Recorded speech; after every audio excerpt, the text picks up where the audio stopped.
लोग जानता है कि अगर लोकसभा में अगर महागठबंधन का तौसीफ आलम को टिकट मिलता है तो श्योर जीत होगा, निश्चित जीत होगा। इसकी जहां जिसका सीट है, जहां कांग्रेस का सीट है वो कांग्रेस लड़ेगा, जहां राजद का सीट है वो राजद लड़ेगा, जहां जेडीयू का सीट है वो जेडीयू लड़ेगा।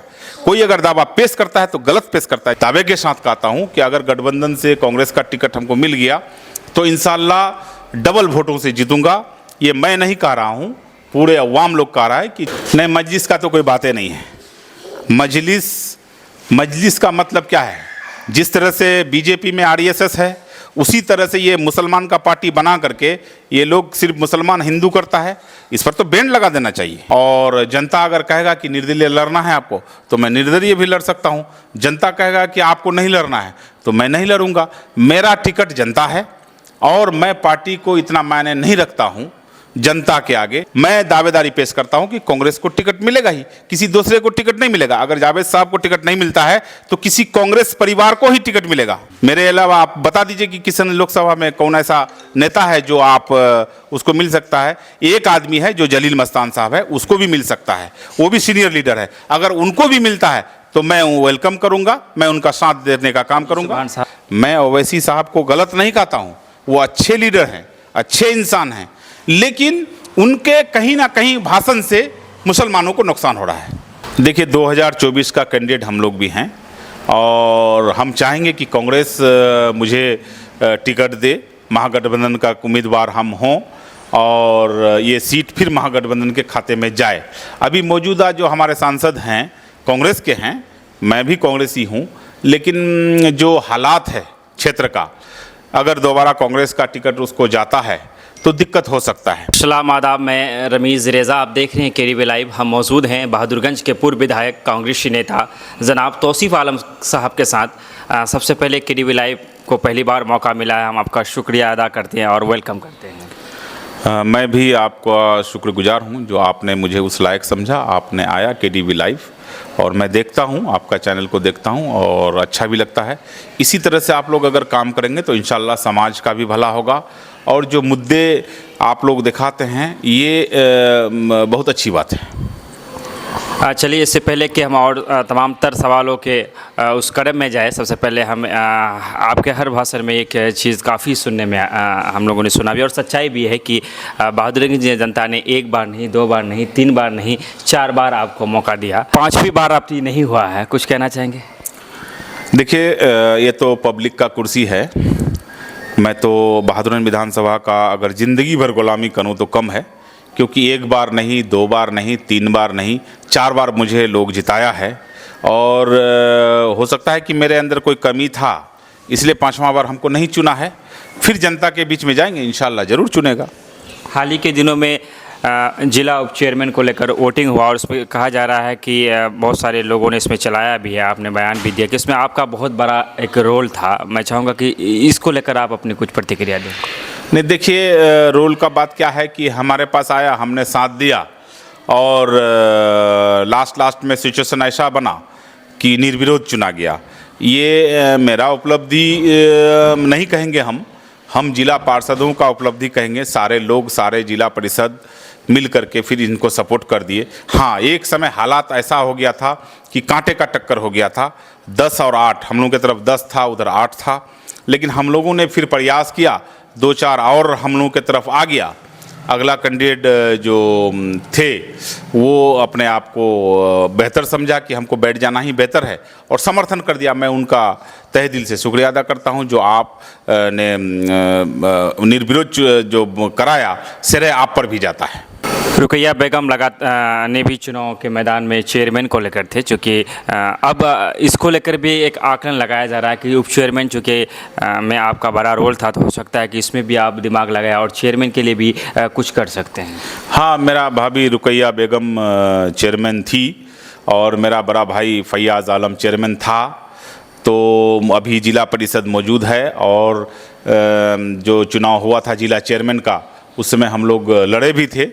जो 8 और 10 का आंकड़ा में इलेक्शन जीत गया था वो लोग, तो स्वाभाविक बनता है कि हम लोग फिर प्रयास करेंगे। इंशाल्लाह जिला परिषदगण अगर जिला चेयरमैन बनाएंगे तो निश्चित बनेंगे और जिला परिषद ही फैसला लेते हैं इसमें तो हम लोग कुछ नहीं कह पाएंगे।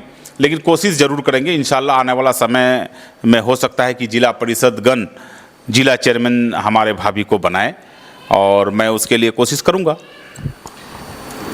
सामने में 2024 भी है, ऐसे में हमें एक बार फिर से मौका मिलेगा कि हम अपने सांसद चुने। महागठबंधन के नेता हैं आप, और आपकी कांग्रेस के नेता हैं, महागठबंधन में शामिल है।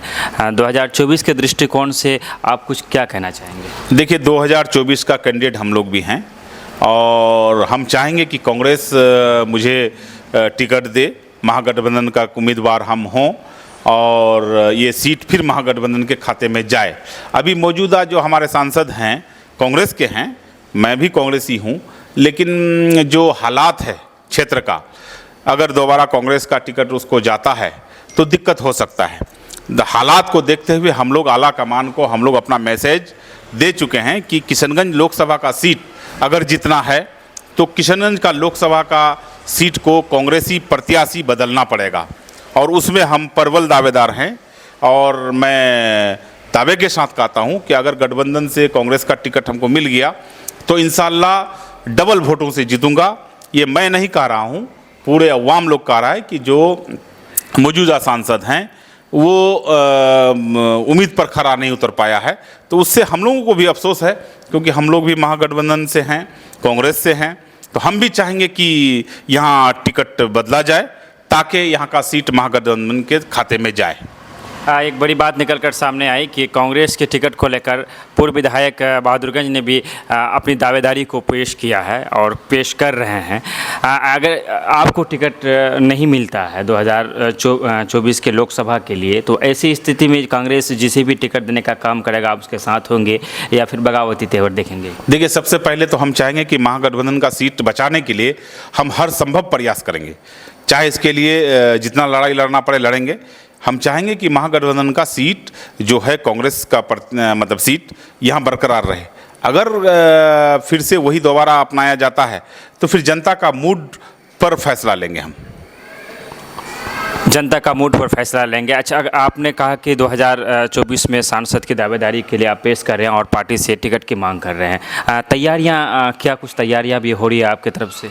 देखिए, तैयारियां स्पष्ट है, जो लोगों का सेवा करना है सेवा कर रहे हैं। और रहा सवाल, लोगों ने मुझे एक बार नहीं, दो बार नहीं, तीन बार नहीं, 4 बार एमएलए का कार्यकाल देखा है, और पूरे लोकसभा में मुझे व्यक्तिगत जानता है कि हम कैसा हैं।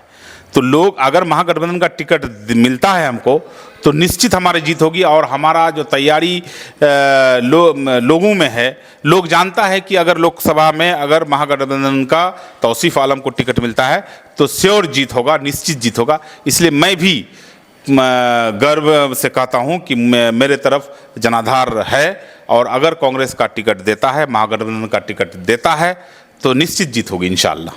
हार और जीत एक सिक्के का दो पहलू है, कभी कोई हारते हैं तो कभी कोई जीतते हैं, वो एक दिगर बात है। लेकिन एक बार नहीं, दो बार नहीं, 4 बार आप बहादुरगंज के विधायक रहे, वहाँ की जनता ने आपको मौका दिया।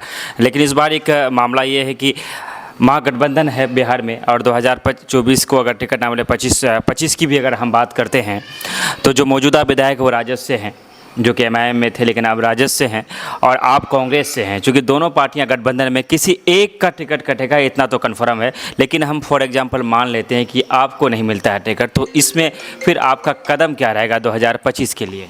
देखिए, सबसे पहली बात है कि मेरे पास जनता का टिकट है, और मैं पार्टी का टिकट पर पहली बार जब आया था तो मैं निर्दलीय लड़ा था, और निर्दलीय सारे पार्टी का जमानत जब्त कर दिया था।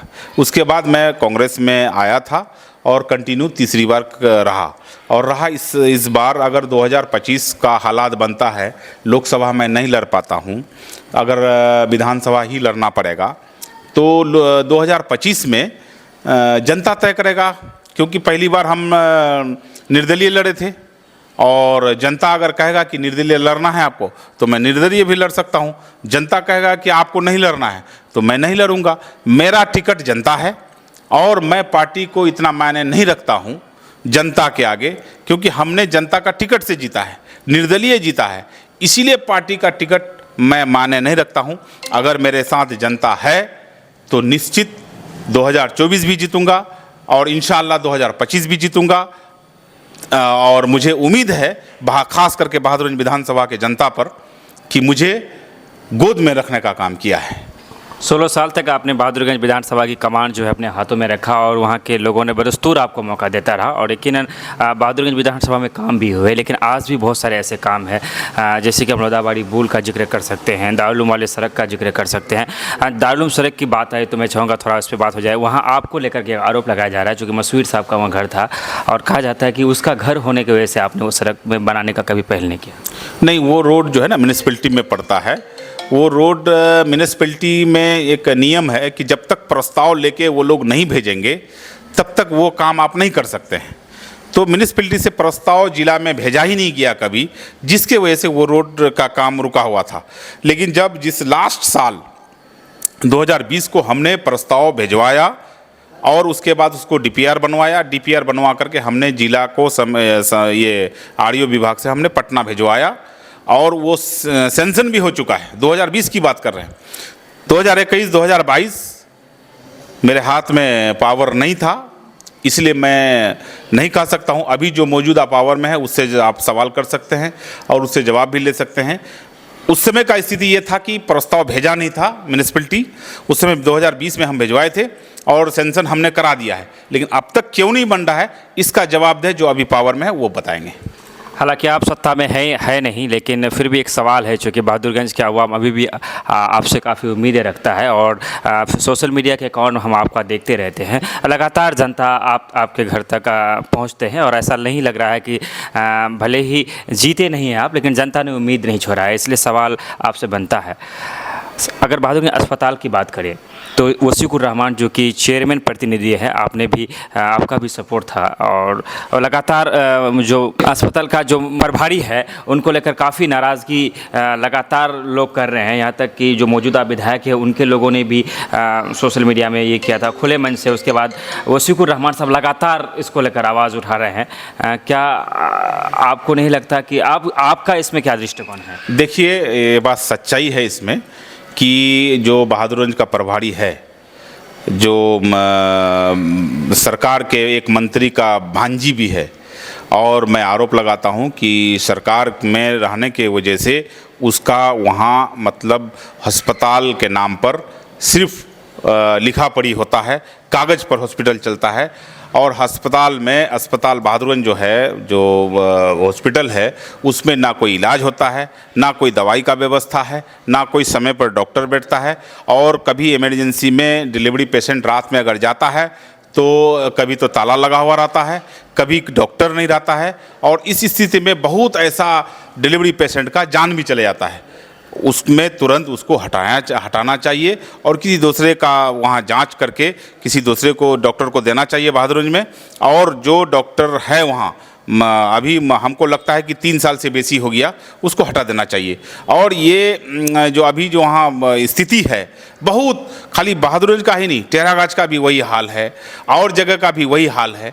बुरा स्थिति है, खास करके हॉस्पिटल का, थाना का, अंचल का काफ़ी भ्रष्टाचारी बढ़ गया है और हम लोगों को इसमें सोचने का ज़रूरत है।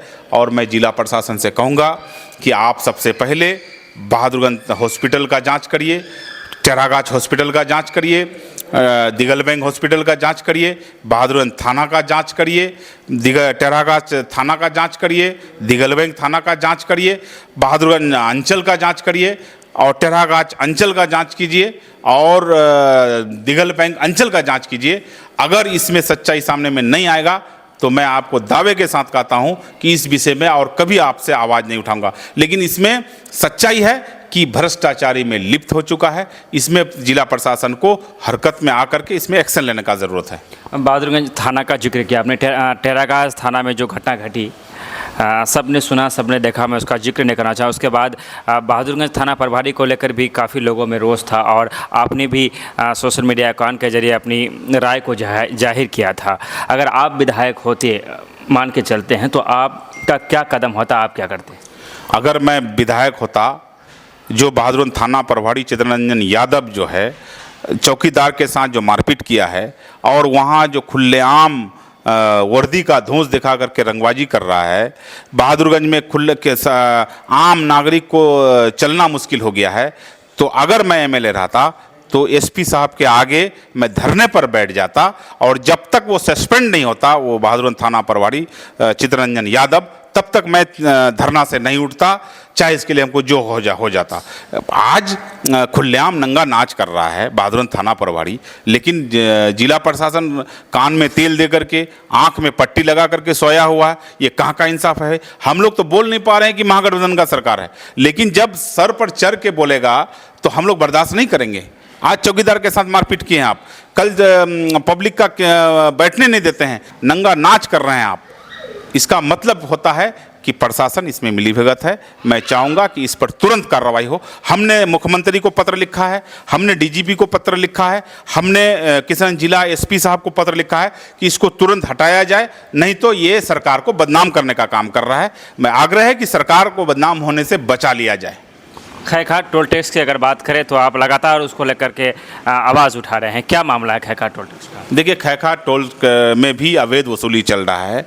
अभी रोड का काम चल रहा है, आपका गलगलिया से लेकर के क्या कहते हैं कि अररिया तक रोड पर काम पूरा, जो पुराना रोड था उसको उखाड़ के फेंक दिया है। अभी नया रोड बन रहा है, जगह जगह नया रोड बन रहा है और 4 लेन बन रहा है।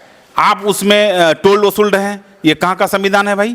हम लोग जानते हैं कि जो रोड का काम होता है, रोड पक्कीकरण हो जाएगा, कंप्लीट हो जाएगा, फिर से टेंडर होगा, उसमें अपना वसूली होगा।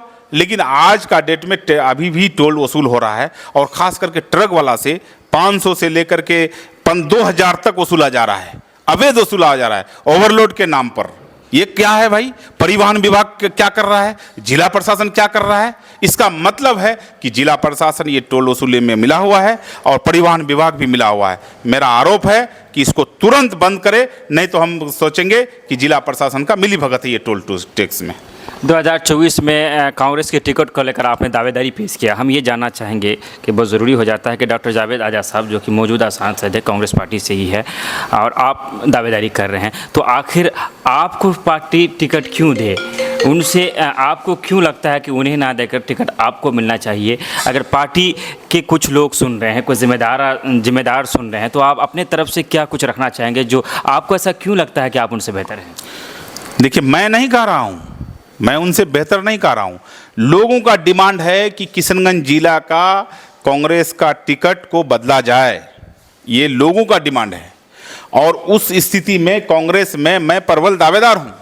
किशनगंज जिला में मैं 4 बार एमएलए रहा हूँ, और उस दावे से कांग्रेस का अगर टिकट बदला जाता है तो मैं दावेदारी पेश करता हूं कि कांग्रेस को टिकट मिलेगा ही, किसी दूसरे को टिकट नहीं मिलेगा। अगर जावेद साहब को टिकट नहीं मिलता है तो किसी कांग्रेस परिवार को ही टिकट मिलेगा, ये आप जान लीजिए। इसलिए अगर किसी दूसरे को मिलता है तो आप देख लीजिए कि कौन किसको मिलेगा। मेरे अलावा आप बता दीजिए कि किशनगंज लोकसभा में कौन ऐसा नेता है जो आप उसको मिल सकता है। एक आदमी है जो जलील मस्तान साहब है, उसको भी मिल सकता है, वो भी सीनियर लीडर है। अगर उनको भी मिलता है तो मैं वेलकम करूंगा, मैं उनका साथ देने का काम करूंगा। सुभान साहब, हाजी सुभान साहब हमारे पार्टी के नहीं हैं, वो राजद में हैं। वो राजद वाले, ये राजद का सीट नहीं है। महागठबंधन में जो सेटिंग सीट है वही पार्टी का ही कैंडिडेट लड़ेगा। कांग्रेस का एक लीडर के नाते, एक सिपाही के नाते मैं जिम्मेवारी से साथ कहूँगा कि जहाँ जिसका सीट है, जहाँ कांग्रेस का सीट है वो कांग्रेस लड़ेगा, जहाँ राजद का सीट है वो राजद लड़ेगा, जहाँ जेडीयू का सीट है वहाँ जेडीयू लड़ेगा। कोई अगर दावा पेश करता है तो गलत पेश करता है। जहाँ जेडीयू का सांसद है, जैसे कि कटिहार में जेडीयू का सांसद है, वहाँ अगर कांग्रेसी दावा करता है तो गलत करता है, क्योंकि जेडीयू का वहाँ सांसद है। जो प्रेजेंट में सांसद है उसका टिकट अगर कटता भी है तो उसी का पार्टी को टिकट मिलता है। आपने जदयू की बात की तो उससे मुझे भी याद आया, चूँकि बहुत लंबा हो रहा है, मैं चाहूँगा इससे अंत करें। जदयू का भी एक वरिष्ठ नेता है जो लगातार टिकट की मांग कर रहा है, और उसके बाद आपने भी दावेदारी पेश की। ऑल इंडिया मजलिस इत्तेहादुल मुस्लिमीन ने भी 2019 से अख्तरुल ईमान साहब चुनाव लड़े थे और मात्र 30 से 32 हज़ार वोट से वो हार चुके थे। ऐसे में महागठबंधन में जो ये दूरी पैदा हो रही है, जो आपसी खींचातानी हो रही है, कहीं इसका फ़ायदा मजलिस को मिल सकता है? नहीं, मजलिस का तो कोई बातें नहीं है। मजलिस का मतलब क्या है? जिस तरह से बीजेपी में आरएसएस है, उसी तरह से ये मुसलमान का पार्टी बना करके ये लोग सिर्फ मुसलमान हिंदू करता है। इस पर तो बैन लगा देना चाहिए, आरएसएस पर बैन लगाना चाहिए, और ये एमआईएम पर भी बैन लगाना चाहिए। क्योंकि ये लड़ाकू पार्टी है। लड़ाकू कोई भी पार्टी हो उसका हम समर्थन नहीं करते हैं। हिंदुस्तान में हिंदू, मुस्लिम, सिख, ईसाई सब मिलकर आज़ादी किया है और सबका हक बनता है। और कोई अगर दावा पेश करता है, चाहे आरएसएस वाले हो चाहे कोई हो, अगर दावा पेश करता है तो उसका बेवकूफ़ी है, क्योंकि देश सबका है। और कोई अकेले अगर पेश करता है तो उसका बेवकूफ़ी है और किसी का बाप का मजाल नहीं जो किसी मुसलमान, हिंदू, सिख, ईसाई को हिंदुस्तान से बाहर निकाल सके। यहाँ हिंदुस्तानियों का राज रहेगा। आज कोई भी कोई कानून बना ले, सीएए बना ले, कोई भी कोई कानून बना ले, हिंदुस्तान में जो अंबेडकर का संविधान बना हुआ है उस संविधान को तोड़ नहीं सकता है। और जिस दिन तोड़ेगा उस दिन भारत खंडित हो जाएगा। इसीलिए भारत को खंडित होने नहीं देंगे। अगर कोई इसमें कोई साजिश करता है तो उसका साजिश विफल कर देंगे। इंशाअल्लाह हिंदुस्तान में हिंदू, मुस्लिम, सिख, ईसाई मिल करके हिंदुस्तान को और मजबूत बनाएंगे। आपने मजलिस के बारे में कहा, आरएसएस से उनकी तुलना की और कहा लड़ाकू पार्टी है, लेकिन जब मुसलमानों की हालात ख़राब होती है, चाहे यूसीसी कानून की बात करें या जब भी मुसलमानों पर कोई जुल्म होता है, असदुद्दीन ओवैसी साहब ही होते हैं जो लगातार आवाज़ उठा रहे हैं, उसके लिए लड़ रहे हैं। बाकी सेकुलर जो पार्टियाँ हैं, चाहे राजद हो या जदयू हो, वो चुप्पी साधने का काम करता है। मैं उनका वेलकम करता हूँ। अगर हक की बात आवाज़ उठाता है अच्छी बात है, लेकिन जहाँ मुसलमान क्षेत्र है वहाँ मुसलमान कैंडिडेट को लड़ा करके वोट बांटने का काम करता है और बीजेपी जीत जाता है। आप देख लीजिए, बंगाल में भी प्रयास किया, यूपी में भी प्रयास किया, महाराष्ट्र में वो कामयाब हो गए। अगर महाराष्ट्र में अगर नहीं लड़ाते तो महाराष्ट्र में भी सेकुलर पार्टी का सरकार होता।